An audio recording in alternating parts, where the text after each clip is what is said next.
You think you're having fun watching the Washington Commanders in their current form? Well, WUSA 9 sports director Chick Hernandez is here to tell you that he's having the most fun he's ever had covering this franchise. That and more on this episode of Locked On Commanders.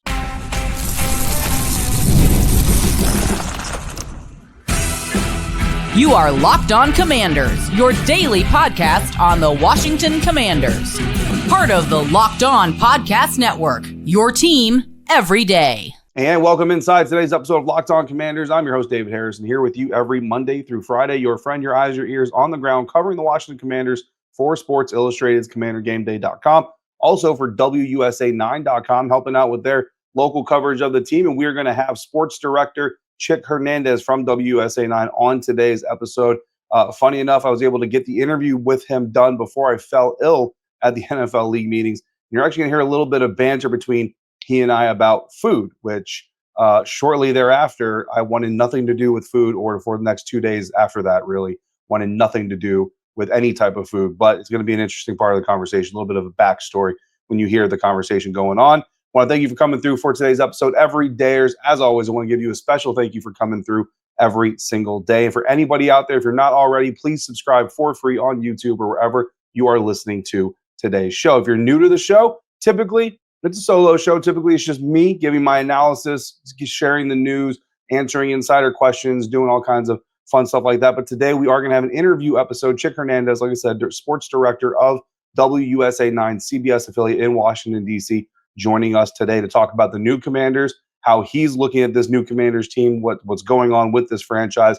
He's been covering this franchise, but DC sports for a very, very long time. And we've got some other fun stuff coming. The very end of the interview, insider questions that were submitted for me to ask Chick. So we're going to get those out as well. Today's episode is brought to you by Game Time. Download the Game Time app, create your account, use the promo code LOCKEDONNFL for $20 off your first purchase. Without further ado, let's bring in WUSA 9 sports director Chick Hernandez. Deebo Samuel, wide receiver, joining the team. What do you think? What do you think about that move? I think first off, I think the good news is that the Terps traded Kevin Willard to Villanova. Is that a different story? No, I mean, hey, I'm here for it. No, I love the move with Deebo coming, and I don't mind what they've given up. Kind of trust right now what Adam Peters is doing. He's got a pretty decent track record out of the gate.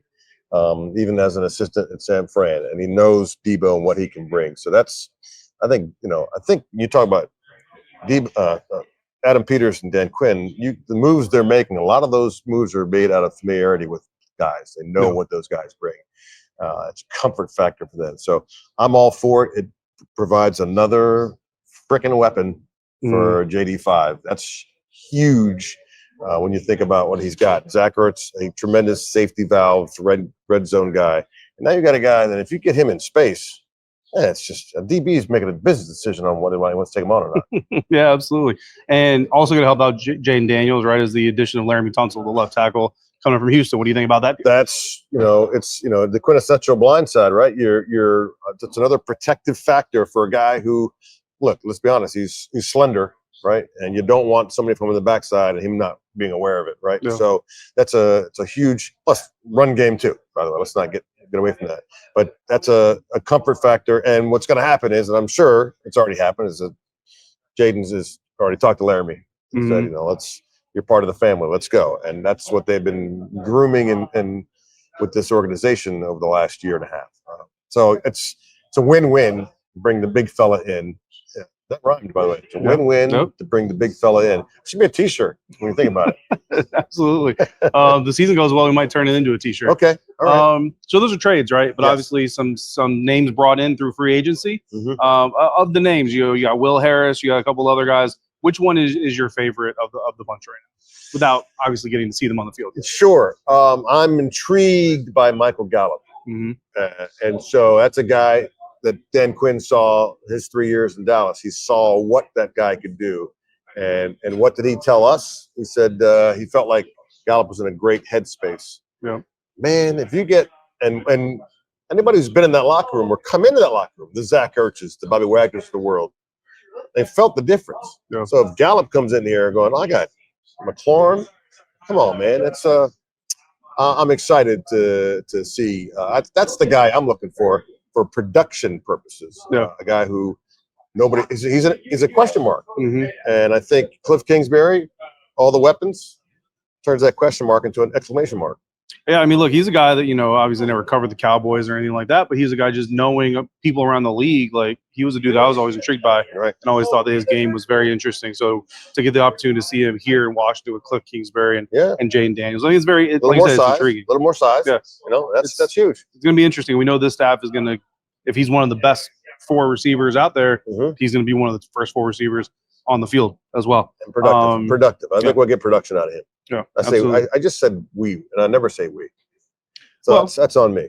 They produce. We get to talk about it. We get production from them. All right, it's well done to put here on the air. To go around that. Absolutely, yeah. We absolutely get to do that. By the way, I love the way you've set this up. The setting here in Palm Beach. I mean, beautiful. It's gorgeous. Beautiful Palm Beach, Florida. White wall with some steel beams in the background. For the NFL league. That's nice. Chick, I do have a question from an insider. So one of the Commanders fans. You're a DC media icon, whether you like to accept that label or not. I think IDIOT is more than ICON, but okay. But bottom line is you've been around DC sports and around this team for a long time. You've seen a lot of iterations of this team. How does this one stand? Not even just like this offseason, but just like this version of the Washington Commanders. How does it stand out to you among the rest of the versions? Let me pull my best Brian Gumbel. Why do you ask that question? Look, I've been covering this franchise since '94. Yeah, it's 94. It's a long time, and I've told folks already, including one prominent golfer who has a bunch of major titles, who I saw recently, that this is the best experience I've had covering this franchise ever, and not because of the on-field results, but because of the way that you and I are treated by the people that we are covering, players, coaches, GM, ownership. You go in the building, there are adults in the building. It wasn't the case the last 20 years. You had buffoons in the building, liars in the building. This is a whole different case. And from that standpoint, it has been the best experience. I have no idea what they're going to do this season. I can only imagine that they will try. Obviously, they're going to try to improve and get to the big game. But they were, they were a game away from the big game. Yeah. They're doing all the right things, and the ceiling is here. They're not there yet. And Commanders Nation and everybody's watching. It's like they have to be excited about it. Yeah, no, absolutely. I mean, I can second that. I've only been covering. This is my 4th year. Okay. Now that we're in the 2025 league year, this is my 4th year covering the team, and I feel spoiled. My first year was the last year under the last owner, right? So I only had to deal with it for 1 year, and it was the end of that, right? Right. And then my second year was the end of the previous regime of football operations. Okay. And then my 3rd year was what we just lived through. Yeah. I mean, I'm spoiled. Yeah. You are as it comes to Commanders media, I'm spoiled. You are absolutely spoiled because now you got a coaching staff that looks you in the eye and for the most part can be as honest as they can be. You ask questions of those coaches that are strategic ones, and I can see their faces when they go, David, I'm not giving you that one. It's awesome, because I can see where you're going, and it's really, a lot of stuff is like, would be revealing if they answered it, and we're sitting there going, there's just no chance to answer the question. But they appreciate the question. They know your knowledge. And the answer they give, when they do give one, is truthful. Yes. And that's the part that I appreciate. Absolutely. More coming up with WSA 9 Sports Director Chick Hernandez. His thoughts on some of the rule changes. At the time of the conversation, there were rule change proposals. Of course, now we know some of them have been passed. Some of them have not been passed. You'll hear Chick's thoughts on all kinds of different rules and more coming up next on today's episode of Locked On Commanders, part of the Locked On Podcast Network, your team every day. And we're doing that today thanks to our friends over at Game Time. And Game Time wants you to imagine watching your favorite team live, feeling the energy of the crowd, witnessing the unforgettable moments. There's nothing like experiencing a big game in person. If you're watching this show, that favorite team most likely is going to be the Washington Commanders. If you were there for the Hail Mary, if you were there for any of the last-second wins, even on the road, even that last-second win in New Orleans, which wasn't the offense winning the game at the end, but the defense almost giving it away, but ultimately being able to secure it, as well as anybody, those moments were absolutely amazing to see in person. With any luck, health permitting, Jayden Daniels, this Washington Commanders team, is going to bring Commanders fans like you a whole lot more exciting moments in his career, in the coming season, and in the future as well. So Game Time wants you to be a part of it, and they've got Game Time Picks, which is a curation tool that they created which helps you find the best value for tickets to sports, but also concert, comedies, and theater anywhere near you. So take the guesswork out of buying tickets with Game Time. Download the Game Time app, create your account, use the code LOCKEDONNFL for $20 off your first purchase. That's LOCKEDON NFL for $20 off. Download Game Time today. Last minute tickets, lowest price guaranteed. Continuing now today's episode of Locked On Commanders, my conversation with Chick Hernandez, sports director for WSA 9 from the league meetings in Palm Beach, Florida this week. Of course, we are here in beautiful Palm Beach, Florida, even if I can't share all the beauty of it with. Can't even show pictures at all? You can't like add pictures so to this? If you go to Chick Hernandez's story on Facebook, I'm sure Twitter, you're going to do some Twitter. I'll do some Xing. Do some X, yeah. Do some Xing, some Instagramming. I may or may not do some Facebooking, Xbooking, or Instagramming. I'm much less in tune with social media, but I know Chick Hernandez is going to be in tune with social media. I know Chick Hernandez. So you can see some of those views there. That's true. We just won't be showing them here. You'll get some pictures of my Airbnb. Sweet. And nice. In Deerfield. What was the dinner last night, by the way? I was invited to come to dinner, and I was a bit busy. What did we do? We did pizza. We did pizza and wings. We went simple. Then it's a good reason I didn't come. Yeah. Spaghetti and meatballs tonight, pizza and wings last night. Okay. Yeah, absolutely. Right. But we are here in Florida. Yes. And some things are going to happen. Rule changes are on the table. Yeah.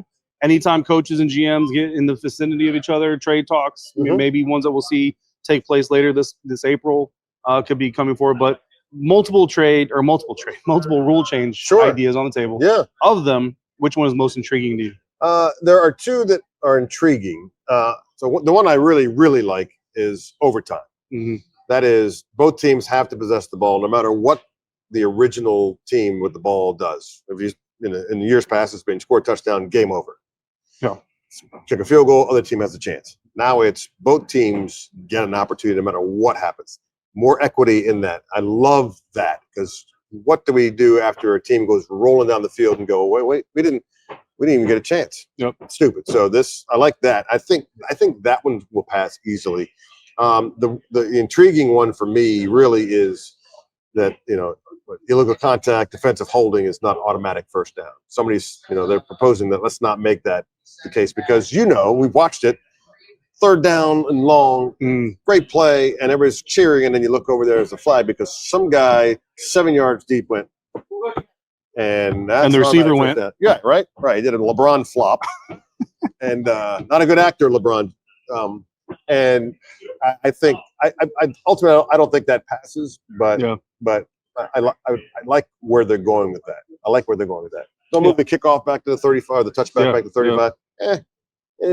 It's intriguing. We'll see how impactful it really is. So the dynamic kickoff is staying, but the idea is to, instead of touchbacks being where they were last year, they'll be at the 35 now, to try to encourage people to put the ball into play. Right. And as DQ told me, they were very good, tops in the league in those dirty kicks, right? Yep. The dirty balls, and get guys to return it.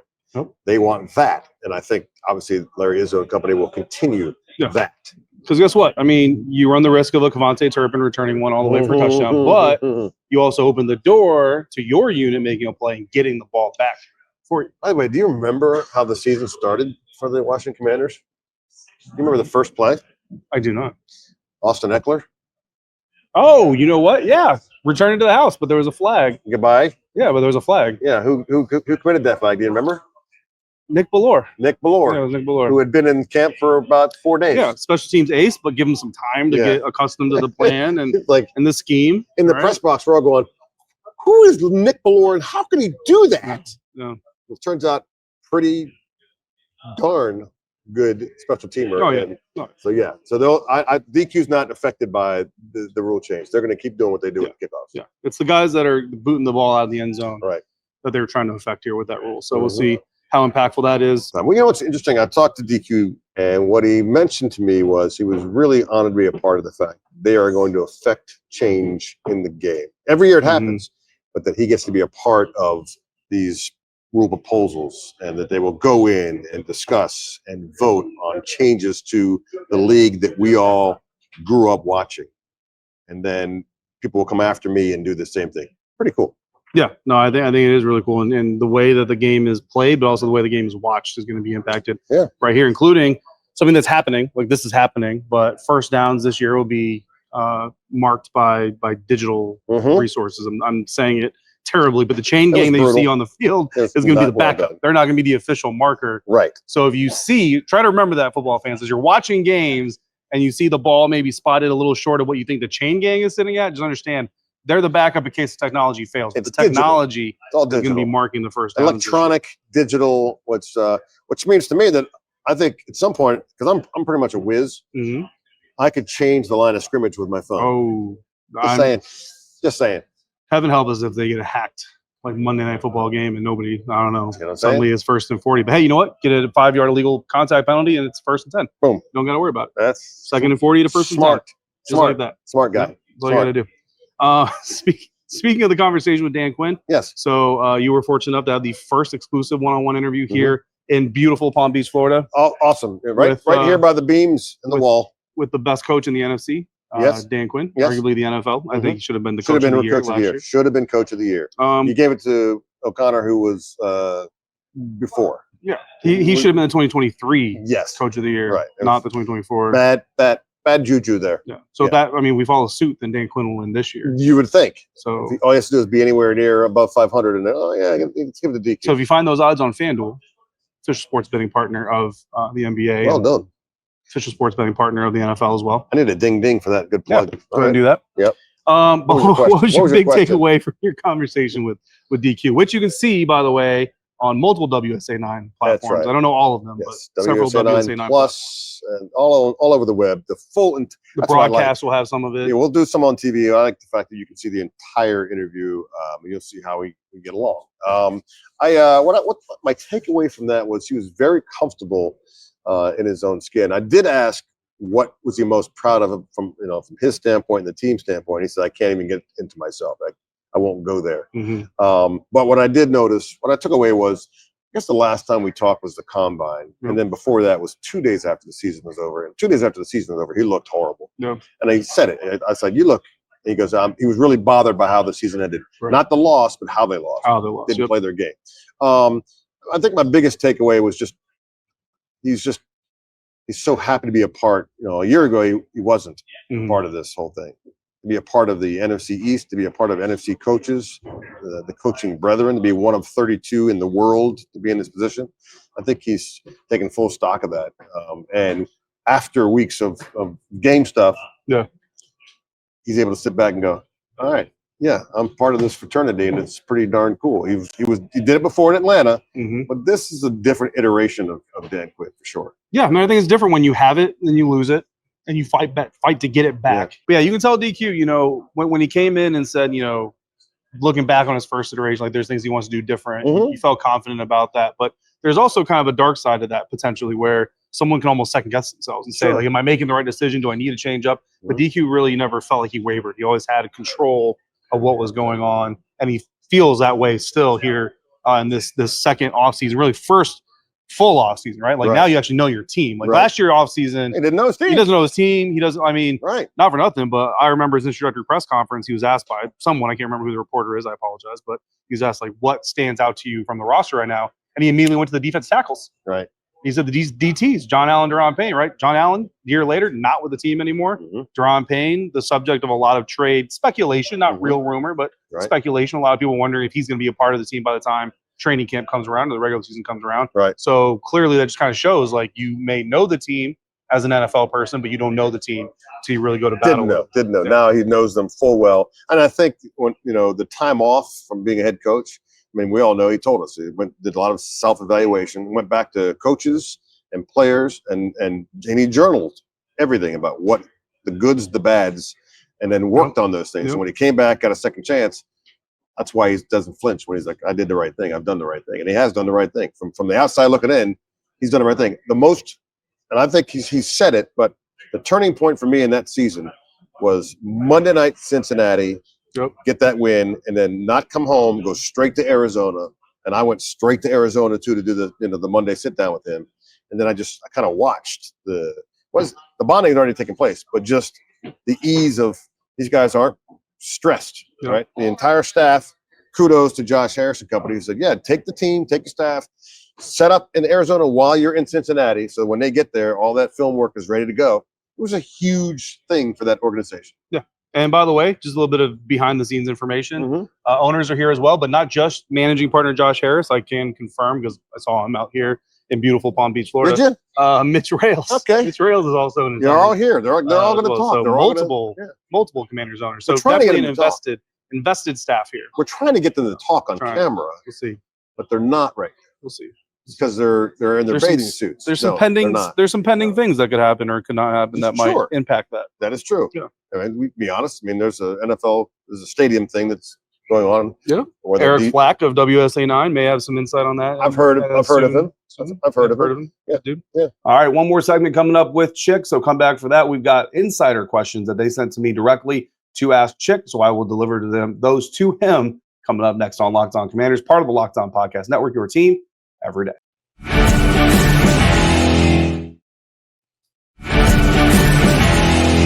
All right, wrapping it up here with Chick Hernandez, sports director of WSA 9, CBS affiliate. Why do kids do that? They're in DC. I don't know, but you're doing it I'm doing it right now.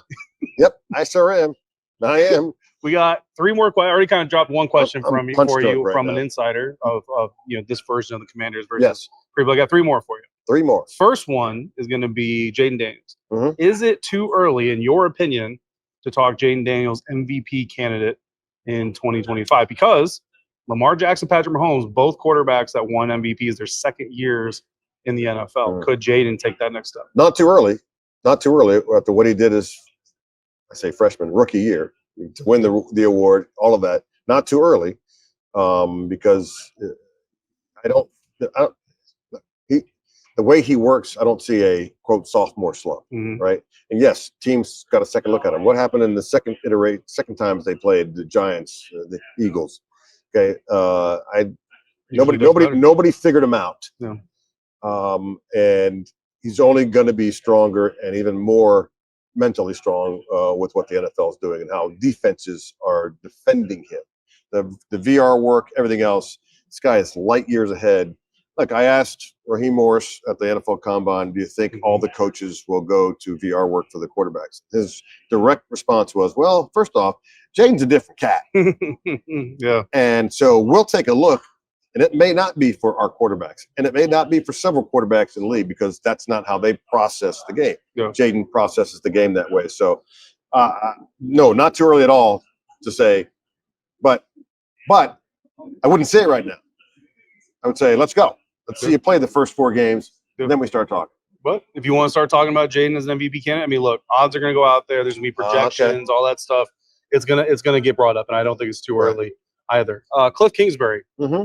Not only is Cliff Kingsbury coming back, he didn't take a single head coaching interview this offseason. Says a lot. Big is it that Cliff is coming back? That's huge for Jayden Daniels. It's huge for that offense. It's huge for the guys like Zach Ertz. It's one of the reasons I think that Zach is coming back. Is like, okay, we have the same core group of guys, so it's huge from a continuity standpoint.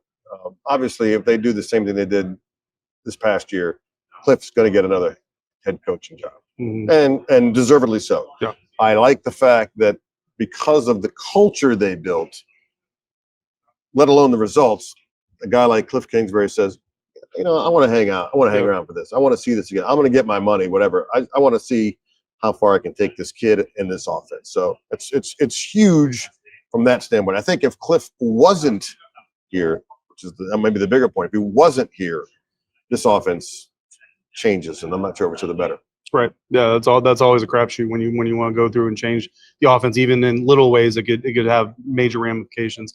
I mean, I think Cliff is developing as a coach. I think his second run as a head coach, when that time does come, will go better because he's been going through this experience with a coach that's going through his second run as a head coach. I mean, you're literally getting on the job training how to do that. By the way, when I look at this interview right here, it looks like we're in a storage facility. Yeah, we're just in a shed. In a shed. We're not actually in Florida. We're lying. Where there may be some bodies. Just saying. The only evidence that we will have that this is actually being shot in Florida is the fact that very similar backdrop in your interview with Dan Quinn. Very true. Well, we were this way, yes. Yeah. Well, it's kind of cool. And folks can't see this, but this is a cool room. This is where the AFC coaches will go tomorrow, NFC coaches the next day. And you can't see this right now, but Mike Tomlin is sitting down with a bunch of Pittsburgh Steelers writers, just doing a little holding court, off the record stuff, which is really cool. It's kind of the back, the inside of the NFL. You get a chance. Nobody gets to tweet out stuff. It's all some background most of the time. He might go on record for something, but it's pretty cool. This kind of stuff that you get where you make your little predictions and they come true, and people say you're super smart and tuned in, and they don't realize that's the magicians. That's the magician's table over there. And DQ and Adam Peters will do that with us in the coming days. No, they will not. Anything I say will just be of my creation only. Okay. Zero information from anybody else. All right. I digress. Finally, I actually do have a Maryland Terrapins question for you. So, good. We have a lot of Commanders fans that you want to talk basketball? Also happen to be Terrapins fans. Okay. Or Terrapins themselves. What's your take on the state of Terrapins basketball program? And where's it going to go from here? Can I curse on this? No, you cannot. Okay. So fudge. A lot of fudge. Kevin Willard, as I've said on TV, is a liar. He lied to Terrapin Nation. He lied to the media during the most unbelievable time, which is March Madness. Yeah. This guy was talking to two different schools, talking to Villanova, had an offer from Villanova, had an offer from Maryland, signed a letter of intent with Villanova, was putting his house on the market, but said to us, all of us, national media press conference, I haven't talked to my wife. I haven't talked to my agent. I'm sure my agents talked to someone because that's what agents do. That's a bunch of hooey. How's that? BS.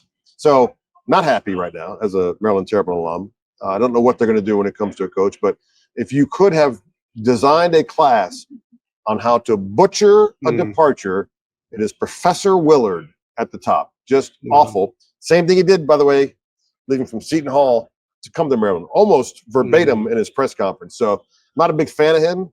I wish that somebody tweeted out that you should, if you leave a school, especially in this kind of fashion, it should be written in the NCAA bylaws that that school has to then put that other school that you're leaving on their schedule, on their home court. So I'd love to see Willard come back to Maryland, but there's no chance that whoever is the next coach at Maryland will schedule Villanova in the foreseeable future. Horrible. Yeah, that's rough. Horrible. Yeah. I'm not even a Terrapin, and I was following along with it because pathetic. You just can't help it. Pathetic. A leader of men, a leader of young men. There was no leadership there. Well, Tampa Bay Buccaneers fans will tell you this is exactly how Liam Cohen left the Buccaneers, and he'll be sitting right on the other side of this camera tomorrow morning to meet with AFC media members. So we'll be sitting here in beautiful Palm Beach, Florida. Are we in Florida? We are in Florida. More coming from Palm Beach here at the NFL League meetings. Chick Hernandez, sports director of WSA 9. Thank you for joining the show. Yeah, it's great. We're coming to you from Tacoma Park, Maryland, by the way. This is all fake. It's all a lie. Don't believe any of it.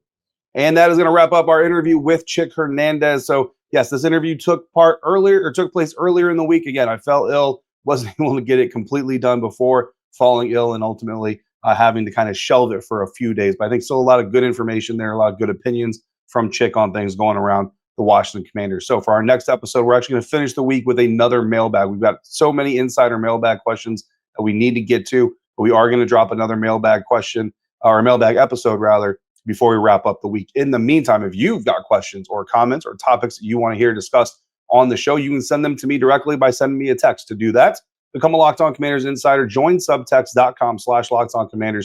You can text me your thoughts, your questions, your topics that you'd like to hear on the show. But I'm also going to be sending you news, information, analysis, and things that go beyond the 5 days a week that we broadcast here on Locked On Commanders. So again, join subtext.com/LockedOnCommanders to join the ever-growing group of Locked On Commanders insiders today. For your next listen, check out the Locked On NFL Draft podcast with Damian Parson and Keith Sanchez. We are in April. It is draft month. This time next month, we'll be preparing for rookie minicamp. And that is, of course, the first sign that football is almost back. So make sure you're checking those guys out on YouTube or wherever you're listening to this podcast. And as always, thank you for making Locked On Commanders your first listen of the day, every dayers. Thank you again for coming through every single day. Until we speak again, if you're out and about, please be safe, be kind, and I'll see you next time for another episode of Locked On Commanders, part of the Locked On Podcast Network, your team every day.